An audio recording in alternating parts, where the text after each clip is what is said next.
coming back to where we were,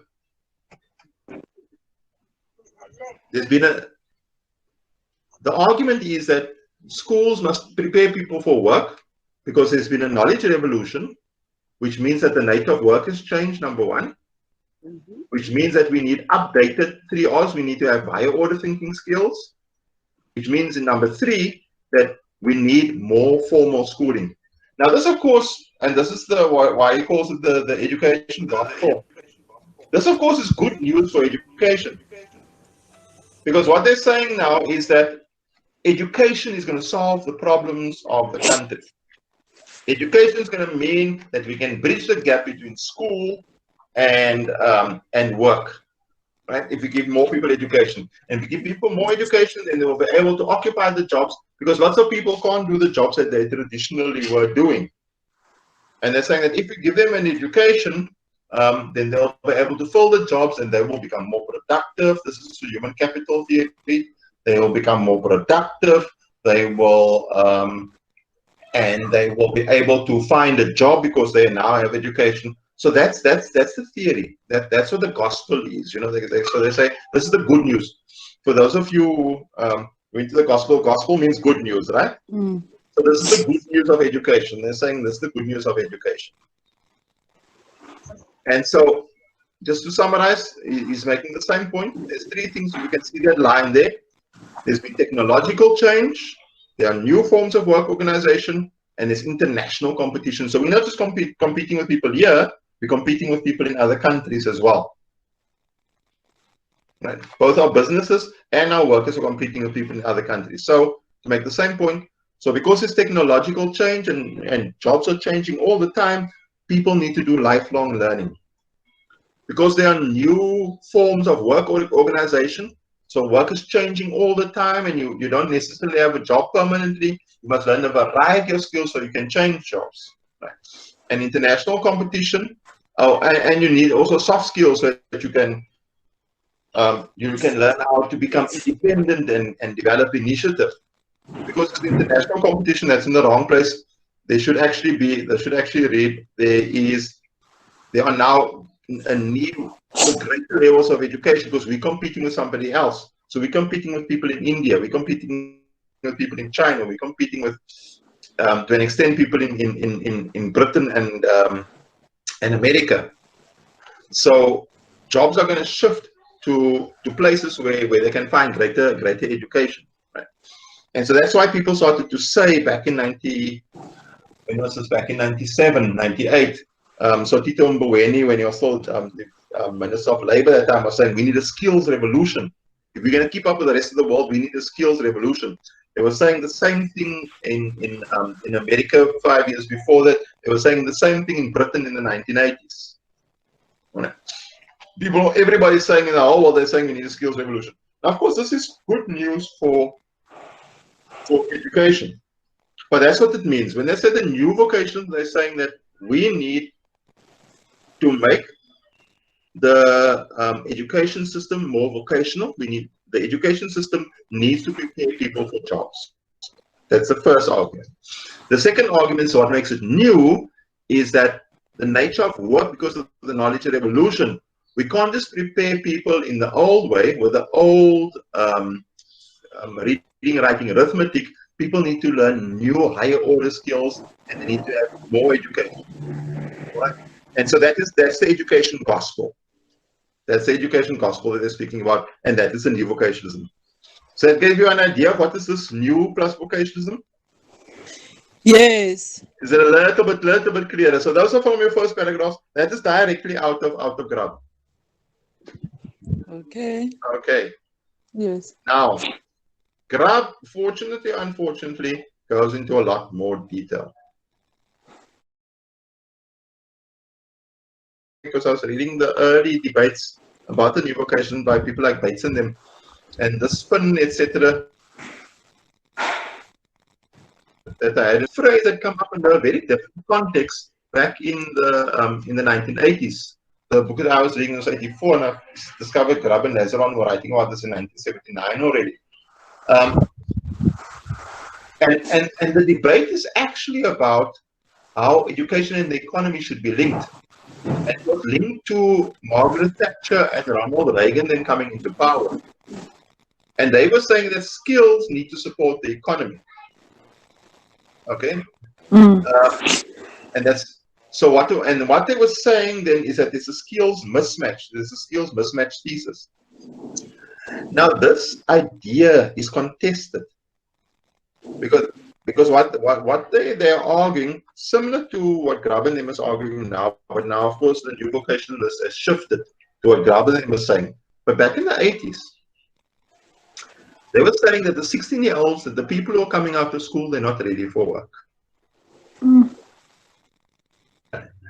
And they were saying that there's a shortage also of people in engineering and manufacturing. Now that shift, they're saying there's a shortage of knowledge workers, IT and that kind of stuff. It's constantly shifting. And they were saying that Britain, this was in Britain, the debate was happening at the time, the Americans also, the assembly debate, I can't remember what the name of the debate was, but it was a new, I'll get to it, a nation in crisis, a nation at risk. They had a nation at risk document where they were saying the same thing. South Africa said the same thing, is that we need a skills revolution back in 1997. So in different countries, the same debate was taking, and they're saying that our country is falling behind because we don't have enough skills. And so they started to introduce these new qualifications such as the BTC and the City and Guilds. These vocational qualifications like the NATED were seen as being low status qualifications. Right? They just trained people for work, but they didn't have any higher degree ideas. And they were mostly for people who are post 16 now. What they are now saying is that, for example, I don't know if you've been following the debate around the NCV. They are now saying that the NCV was actually intended for people who have grade 9. And that they should be the people coming to NCV. But what's happening is that many people are coming into the NCV with matric. I think that the reason for that is that the people with grade 9 simply won't cope. Yeah, but we're going to have to see how that pans out. I actually want to do a research project on that sometime. I know some of you want to do a research project on that, whether the grade 9s and the grade 12s, how they coping. But now what they're saying is that because there was an academic focus, this is the new vocation back then, because there was an academic focus, what had happened is that there wasn't enough vocational qualifications and it was damaging to the economy. So they're saying we need more teachers, basically. And then they make a distinction between vocational education and vocational training. Right? Training is just training for people for a job. Vocational means that you have broader understanding of the industry. Right? And it happens at college. Training happens at work. Vocational education happens at college. I think that what's happening now, and both of you said this early on, is we're trying to bring together the education and the training aspect into one. Right? So there's that integration. So that was the debate back then. What is the new vocationalism? What is the good? What is the bad? What is the ugly? And then you begin to relate, and then you say, to what extent is this happening at my college? Applicable. Or in my subject, how has this impacted on my subject? Is mathematics becoming more vocational? Should it become more vocational? That we'll look at when we look at the neoliberals, etc. Should be more vocational? What is the impact of this vocationalism been on my students? What has the impact been? Right? What's the effect? So Grubb and Lazeron, they say the new vocationalism is, and we had that conversation now. And here are the implications. One of the things that has happened is that now education is more about occupational preparation. My son's girlfriend is studying something called, or she's just finished studying something called surface design. I don't know what it is that she's doing. She spent some time trying to explain to me what it is that she's doing. But it's fascinating subjects. When I met my wife, she was studying municipal administration. I said, what is that? I didn't even know that these qualifications existed. my friend was working yesterday at a food technologist. He gave us works for Coca-Cola. I didn't know that there was such things. But now suddenly there's all these new qualifications out in a whole lot of different stuff that I didn't understand. When I was young, you were a teacher, you were a doctor, you were an engineer, you were a lawyer, you were a nurse. You know, now there's all these other things that our kids can study for. So it's vocationalism. Now, suddenly more people are coming to the college and they're saying, and people are coming there and they want to study for a work. And what is happening in the case of universities? So universities are becoming more differentiated. So you have your academic universities and you have your vocational universities. Did you guys go via the BTech route? Or did you guys? I can't remember what route you guys went. If you went like BSc engineering or because I went the traditional kind of academic route. You know, but that's what everybody did. We went to the varsity and we went to go play cards in the cafeteria, etc. And occasionally went to class, but we didn't know what we wanted to do. We decided afterwards. But now there's more differentiation of the universities, and even at places like your academic universities, they're offering more vocationally oriented courses. People are studying marketing and the EMS, the education management sciences, and the dental faculties. Those are the big faculties. Faculties like art and that kind of stuff, not so much. So that's at the universities. At the level of adult education is much more occupational preparation. So when we're talking literacy training, when I was young, they used to have night schools where they were teaching people to read and write. Now people are sending people into classes where they're teaching people bricklaying and those kind of things. Right? So it's much more occupationally oriented. But there is now an argument that says, yes, but they also need to be able to be literate as well. Right? But literate for what? In TVET, there's also been the shift, but now it's much more overt. So it's not as much, like you said, there's more theory and practical being brought together. But there's also an interesting aspect to what's happening at TVET. Because in the past, what used to happen at TVET is you used to go to TVET and you used to do your theoretical training, and then you used to go to work. Now, people are sending people for theoretical training, but they say you get your practical training at TVET colleges as well. And there's been, and I'll mention in the next slide, there's been an interesting development on that, because one of the things that the new vocation did, I think accidentally, is the apprenticeship system started to suffer. Because people said, no, you go for occupational training, you go to the TVET college, and that's where it ends. So that when people come from the TVET college onto the workplace, they must already be ready to do work. Whereas in the past, with the apprenticeship system, it said, no, people at TVET are still in the process of learning. They're still apprentices. So they do TVET, and then they come to work, and then they get some more TVET, and they go to work, and then they do more TVET. Now the idea is that you'd first do TVET, and then you go work.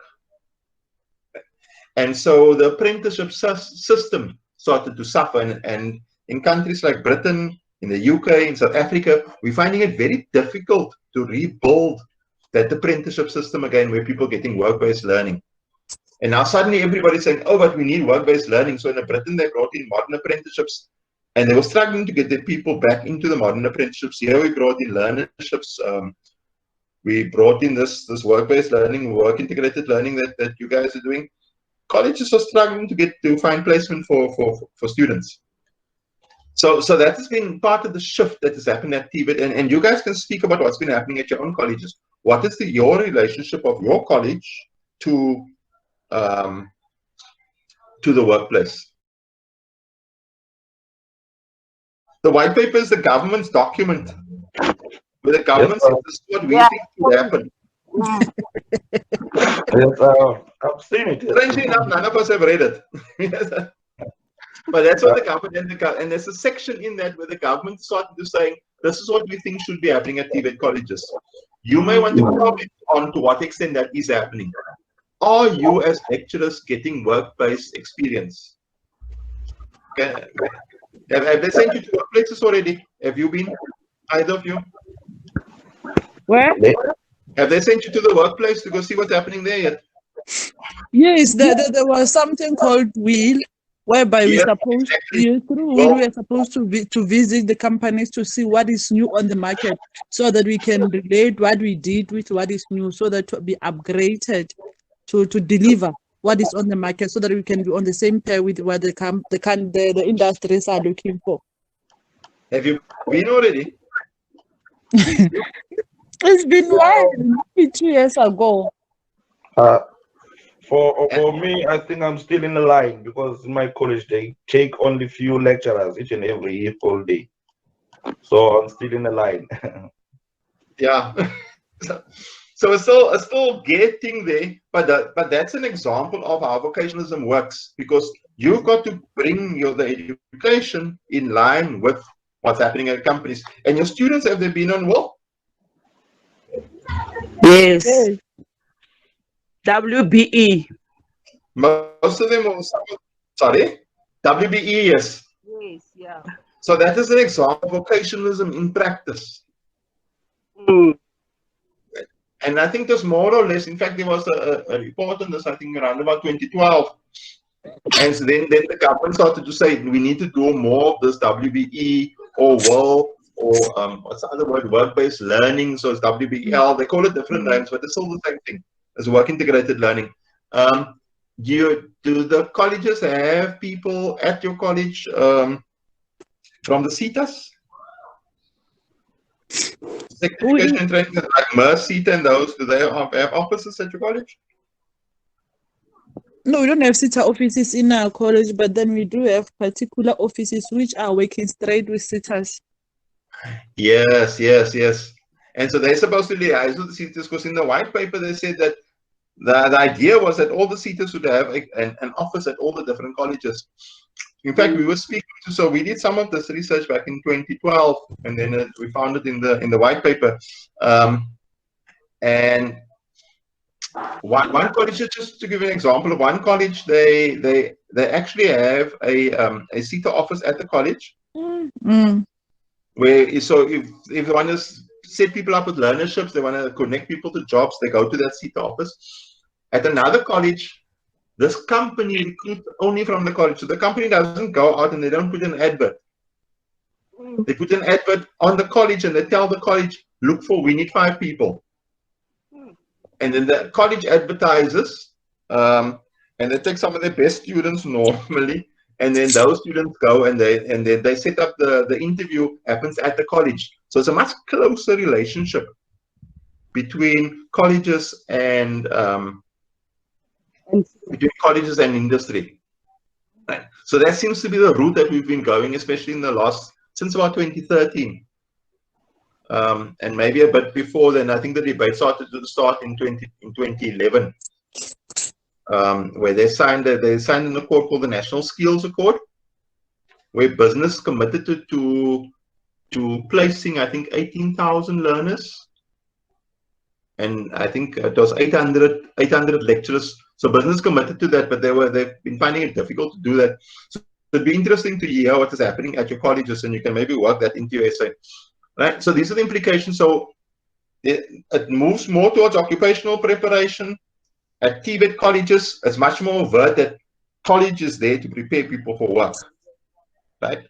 And one of the things that you're speaking about now is that there's much more of this work integrated learning happening. Some colleges even, the workplace will actually donate equipment to the college so that people know how to work. So they will give you a brand new Volkswagen, so that when your students come out of the college, they already know how to work on a Volkswagen. They don't have to be retrained at the school. And so some colleges have that, or some colleges, and all of these things I speak about in the white paper. Some colleges use lecturers, guest lecturers from places like Volkswagen, for example, to come and lecture on their program, so the students can get the latest information on what's happening in that particular industry. All right. So there are all these kind of things that become possible under the new vocationalism, where this ideology says, let's bring industry and the colleges closer together. Linked to the new vocations as well, because remember it's new, they're saying that we need to expand education. So there's much more TVET happening now than there was. TVET, when I started out, was about 200,000 people big. That may even be an exaggeration. We're now at about 800,000. So TVET has grown between 2 and 8 times. The bursary, of course, has made it easier. But TVET is much bigger now than what it used to be. The apprenticeship system may be smaller, but TVET itself has expanded. And in fact, much more people are going to school than when we started off. If I remember correctly, when in the 2003, 12%, no, I'm trying to, I live, I'm talking. I think 18% of people did not go to school at all. Right? We've now knocked that number down to 8%. Right? It used to be that 70% of people had no matric. Now it's 60% have no matric.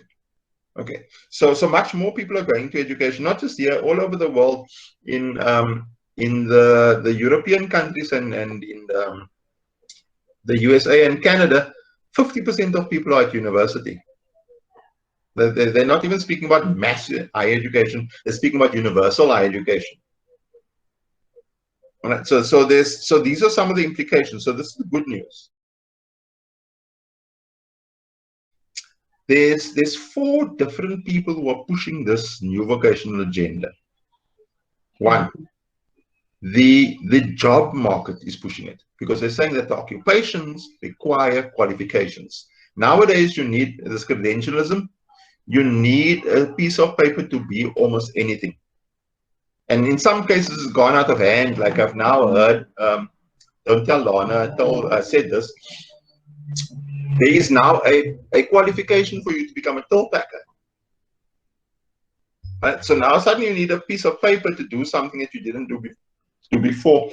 When I was working at another organization, SACWA, so what they were saying is, all of the people were phoning us from municipality, for example, and they were saying, we've got all these people who have got a grade 10, a standard 8. Is this equivalent to a matric? So people who have been doing the job for 15 years were suddenly no longer qualified to do the job that they've been doing for the past 15 years. Because of credentialism. A credential is a certificate. So people needed certificates to do something. Also, a lot of mid-level occupations are now becoming professionalized. So you can get a degree in, people have been doing reception work and that kind of stuff, administration. Now, that used to just be a mid-level occupation. Now you can get a degree, you can get the honors, you can get a doctorate in that particular occupation. You can get a doctorate in domestic work. What do they call it? Human ecology. Right? So these are people who organize homes and that kind of stuff. So all these occupations have become professionalized, and there's a certificate structure. So, and they use this in order, and you'll do it in your second essay, in order to weed people out. So that's the one thing. There's new qualifications in the job market. There's a whole lot of new occupations. Jobs that didn't exist before suddenly exist. So now we need people to train people to do these jobs that didn't exist. And even within those jobs, there are new specialisms. My wife is going to see somebody, this is a completely different thing, called a urogynecologist. It's a brand new discipline within, remember there used to be gynecologists? And well, the women will know about this. And they were urologists. Now there's a brand new discipline in medicine where urology, which is the study of the bladder, and gynecology, the study of your reproductive system, has combined now to form a new specialism. People now become specialized in dealing just with tires. There's qualification for people working with tires. So within this big block of work, there's this particular specialism. One of the things we worked on was a discipline. There's people who take your blood. Now the nurse who takes your blood, there's now a special kind of nurse called a phlebotomist. Sure. Yeah, it took a long time for me to memorize how to say that word. But phlebotomy is a whole new specialism. So within your job, or even within your particular occupations at TVET, there are whole new specialisms. So So these new specialisms needed new vocational training or education courses, and so they were pushing new vocationalism, right? Mm. So that's the one. Students then realized that in order for me to get a job, and so they were also pushing it, I need to get a qualification that will qualify me to do something. So they were starting to say, but we don't just want the qualification. What does this qualification prepare me for? In some of your maths classes, they say, but now how am I going to use this? And so they don't want to know maths for the sake of maths. They're going to ask you, how am I going to do this? Because I need this maths in order to get a job. And so they were also pushing vocationalism. At education institutions, particularly your universities of technology, some of them wanted to they wanted to get more degrees.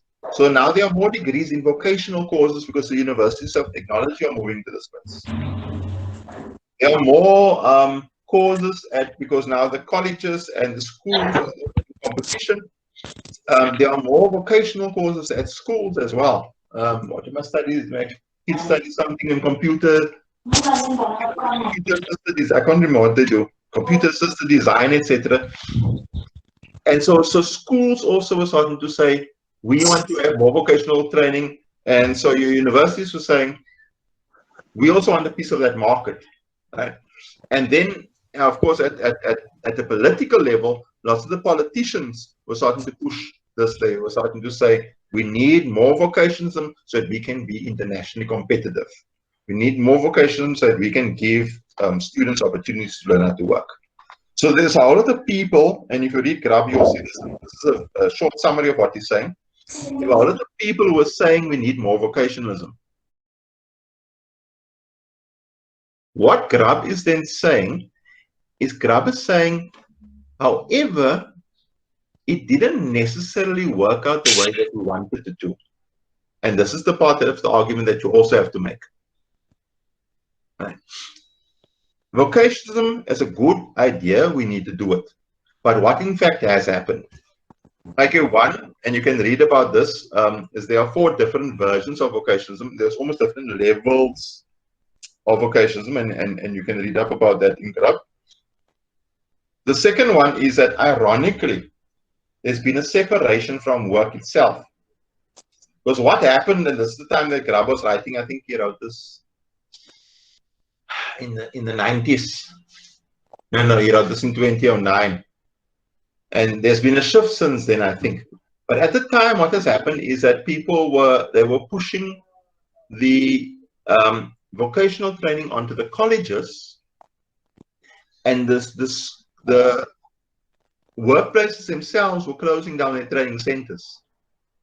So there wasn't such a close relationship between the school-based systems and the apprenticeships.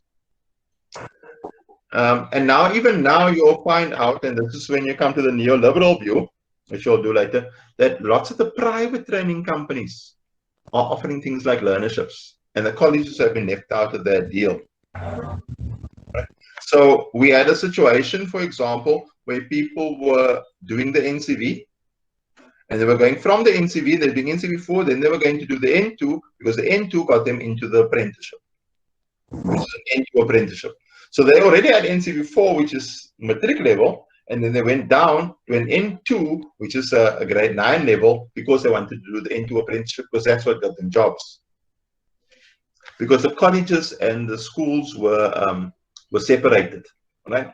And so there are different mechanisms. What was happening in the school system and what's happening in the college system, sorry, not the schools, what's happening in the workplace and what's happening in the colleges, these things were going in opposite directions. So you will have a situation where a company will advertise for a training post, and 10,000 people will apply for the training post, including college people. And the college people will have to study what they did at college all over again at that company, and they will have to go through the system because the company's got their own recruitment mechanism and they've got their own training, which is separate from the college. The systems are not speaking to each other. Right.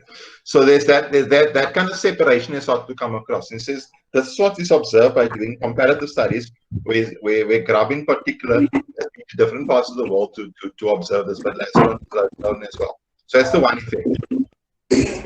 So this is the con side. Second side is that equity, we were hoping, or the education gospel was preaching that there would be more equity because people would be trained for jobs, and if you get more education, more people will be able to get a leg up. Problem was that not all the causes are equal. Some causes are more equal than others. Okay.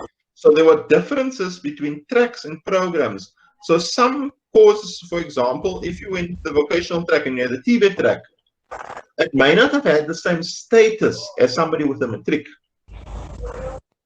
So, for example, when it comes to going on to university, you can study engineering for 3 years at the college, but when you apply to do engineering at the university, they will give the matric studying history for 3 years more of an opportunity to do so than a college student, because of different statuses of the program. Right. And even at university level, where Grubb and them are speaking about, some universities have more status than others. So you had your Ivy League universities, particularly in the US and the UK. You had your Ivy League universities. So if you went to Oxford and if you went to Huddersfield, people who are high in Oxford graduate, even if they take the same qualification. In fact, here we've done a study. Mike Rogan did a study here in South Africa. If you go to Fort Hare and you go to university and you go to Wits University, if you go to Fort Hare, if you go to Wits University, your chance of getting a job are better than somebody goes to Fort Hare, even if you study exactly the same thing. Right? So there was more access, but the access wasn't necessarily equitable because of the status. And unfortunately, these showed up in your own differences of race, class, gender, language. Right? So you would have more people looking the way we do going to Fort Hare than goes to Wits University. And so it's along the lines of race again. It's along the lines of class. Certain people who earn more money could go to Wits and other people went to Fort Hare. So it is a whole new way of reinventing class. So even though people are studying the same stuff, the system was still being used in order to discriminate against certain people. So whilst the new vocation promised equity, didn't necessarily deliver on equity, because that's not what happened in practice. A third thing that happened is that students became credentialists. So they don't see education, they're not necessarily there. This is what Grubb and them observe. They're not necessarily there because they want to learn, because they want a piece of paper. So it becomes paper chasing, right? So I must get the paper with as little work as possible. I need to learn the stuff so long as I get a good grade. So I don't have to understand the stuff, I just must get a good grade. And so the students start to accumulate facts and they study, etc., and they must pass the exam. Where they understand stuff, that's not really important. And so in the long run, students come out of the new system. They are arguing. There's the potential that some people come out of this new system with better grades, but understanding less. And the colleges then will start to play the game, because then they're going to run after the colleges which give them the best grades, not the colleges that give them the best results. And they're going to stay away from the teachers who are strict, and they're going to go to the teachers who are lenient, because they're not interested in learning, they're in getting that piece of paper. All right. So those are some of the conflicts that have happened, that have arisen about new vocationalism in practice.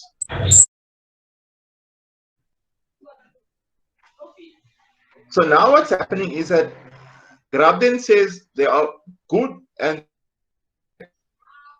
he's saying what is good about the new vocation, and for us Grubb is, and you can go on your own route, is that one, people are saying that education is the route forward, right? Not like war, and there are a lot of other things that people could do, and saying to make things and paying lower wages. They're saying no, give more education. That's good. And it has meant that they've been spending more money on public education. So you'll see the benefits in the college. There's the NSFAS bursaries. And so on. And also the goals of education is not just studying history. they're studying a whole lot of other stuff as well. So there's a range of stuff that people can go on. The problems, some of the problems, or besides the ones that I just showed you now, is that sometimes it's over-education on courses. So people are using a fraction of what they know, right? So we're saying that, you know, that that this change that is happening, etc. All the colleges, all the cars are now electronic, etc. And now when you have people coming in and they're trying to, they want to learn what the carburetor looks like. They don't know what the carburetor looks like because we thought the carburetor was going to go out of fashion on a car, right? But cars still, there are still cars driving around that have carburetors. You know, so we've almost exaggerated the pace at which change is going to happen. Technology hasn't happened. This is the myth part of it. It hasn't happened as quickly as people have said it would. The new vocationalism has exaggerated the impact on economic growth. What's happening in South Africa is that we've got more and more education, but our economy is not growing at the same time. So we thought that more education would mean more people getting jobs, but more education has not meant that more people has gotten jobs. It hasn't been able to absorb the people who got more education. So you have more educated matrics walking the streets than used to be in the past. So in the past, people used to walk around with a Senate 9 certificate, and now they're walking the streets with a matric certificate. That's kind of the thing. That's not 100% true. People with actually we've discovered that people with a matric certificate have a better chance at getting a job than people without a matric certificate. That's neither here nor there. But it has this new vocation. It hasn't been able to meet its promise. And the other thing is that we're saying that education is the key to success, but it's not the only key. So education, for example, create jobs. So we need to look at how do we do job creation? How do we do the other stuff which is not just education? So these are some of the things that he mentions. Right? Maybe interested in the slide over here. And he speaks about the ambiguous consequences and speak about what's actually happening in the new vocation. What is going wrong at the colleges? What's the college's capacity, for example, to absorb vocationalism? First, you need to unpack and you need to discuss this concept of what is the new vocationalism and how it has impacted on my college. There's a balance sheet. There are those who support new vocationalism, and they say that one, the people who support it are saying it's superior to your traditional work-based learning, right? Because it's bringing together theory and practice. And you're not just learning basic skills, you're learning higher order learning skills. The people who are against it, they're saying that there's been education inflation, that people suddenly have to study stuff that they no longer need for the jobs, and suddenly you need pieces of paper to be a till packer. Secondly, they're saying that the people who support it are saying there's a broader approach to skills. It's not just narrow skills, learning how to fix a tire, but understanding what makes tires and what have you. The people who oppose it are saying that yes, that is true, but in practice, lots of the training is too job specific. You're learning how to fix a Volkswagen, and you don't know how to fix a Mercedes-Benz. You don't know how to fix a Datsun. You don't know how to fix an old car. So some of the jobs that we got are too specific, and I'll come back to why that is so just now. Three, the people are saying the pro is there's a potential for equity. Right? If more people are getting more education, more people can get jobs, more people have an opportunity. The people who oppose it are saying that, look, but actually what is happening is that people at colleges are not getting the same opportunities as people at school and people at university. So actually there's new forms of inequality happening. And then again, there are people who are saying, but there are expanded options. Now people can study things that we never dreamt of. The people who oppose it are saying that is true, but now there's a need for career guidance and people don't know what they want to do because it's all just so confusing. There's so many options, people don't know what to choose. Right? What you would need to do is you need to say there are two sides to all these arguments. There's this side and that side. And then using your college experience, say, what do you think of these two sides? Support or oppose? Which one do you support? Which one do you think is actually happening at your college? And you can expand these lists and you can make these lists longer if you need to.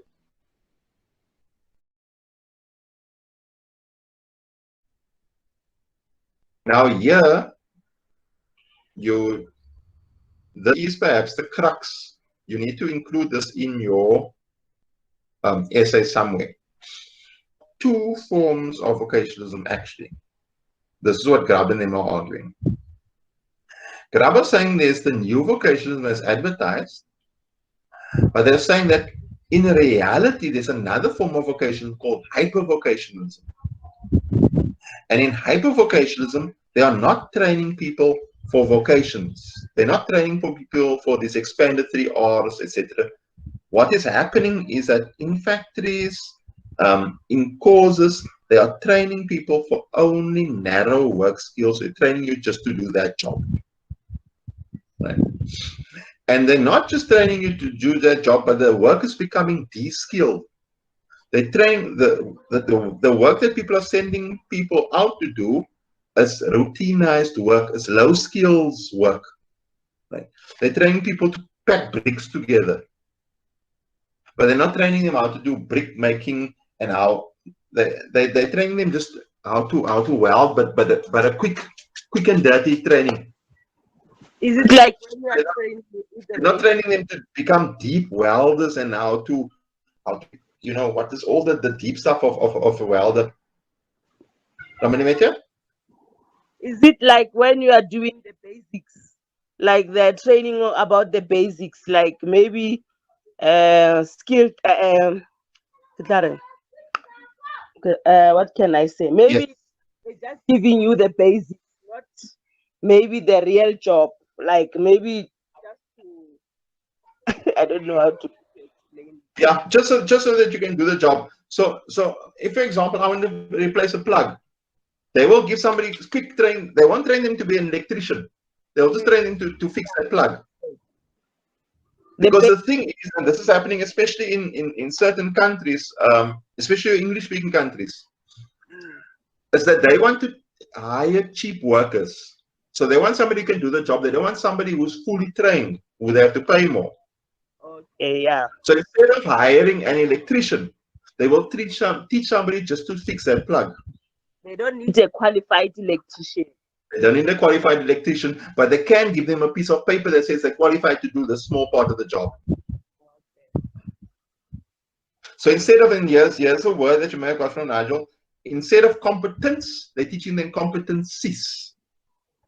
So there's a difference of competence training, where people spend years and years learning how to become a good welder. And they teach them competencies. They teach them just how to weld quickly. Yeah. And there's a difference between being a welder and knowing how to weld. Right? So there's that kind of stuff where it's not part of them. And they're training low skills regimes. We had sorry? Semi-skilled training. Sorry? Skills training, yes. Yeah, skill training, just to know the job. Just to know the job. And they're saying that HyperVoc is very common, especially in your English-speaking countries. They were building houses in the place where my wife comes from. And when they were putting in the roofs, they got these guys who know how to do the roof. But then they were putting the bolts through the roof, and they didn't know where the beam was. So they kept on missing the beam, and now the roofs have got holes in them all over the show. The guys didn't necessarily understand what they were doing. There are houses where the cracks started to appear in the houses because they built the house, they got the contract, they trained workers, they could pay them a little bit of money and send them on their way. Because they just train them and they employ them for that short period of time, and then you're gone. Then you must go find another job. And so you're learning all of the skills, but you never really learning your craft. So they're saying that with this HyperVoc, instead of people being more skilled, people are less skilled. They have a lot of skills, but they know a lot of skills badly. Okay, so they're learning competencies and not competence in HyperVoc, as opposed to what was advertised with the new vocationalism. There's instrumentalist approaches, so you don't have to know how to do mathematics, because what am I going to use this mathematics for? Right? But real tailors know how to do mathematics. They can invent new stuff. They can use mathematics to say, you know, we can do this thing a different way. But the other people doing HyperVoc, they will only say, that's the way that I was taught to do it, and that's the only way to do it. They can't imagine different ways of doing it. Like my cousin works as his electrician, and he will look at the thing and he'll be reading new books, etc. So there's this huge TV up. I don't know if you know Cape Town in Canal Walk. There's this huge TV up. He says he was drunk when he did it. He says it's a stupid job. I was drunk when I did it. But he suddenly found new ways of doing it so that he can build TVs that you can see the TVs from both sides. You know, so there's all kinds of other new stuff that he can do because he has an understanding of mathematics. He knows how the electronics works. He wasn't taught to fix a car. He can actually develop new cars, etc. Yeah. And so what the employers want under this new stuff is they want to know, can these people do my job? So not do they have a broad competence and they can learn how to do the job, but are they trying to do my job specifically? And they'll be very upset if your students can't do, if they can't fix their particular car. Right? And the education institutions then become limited to preparation for, I train students for Volkswagen. I don't train mechanics. I train students to work for that particular company. Right? And that would possibly be the case, especially in your private institutions. Right? So whereas you guys are training people for broad competence, and what one of my colleagues called domain-specific learning, where they learn about the whole domain, the companies, etc., are pushing people towards HyperVoc. So it's still called the new vocational, etc., but it's a very specific form of education.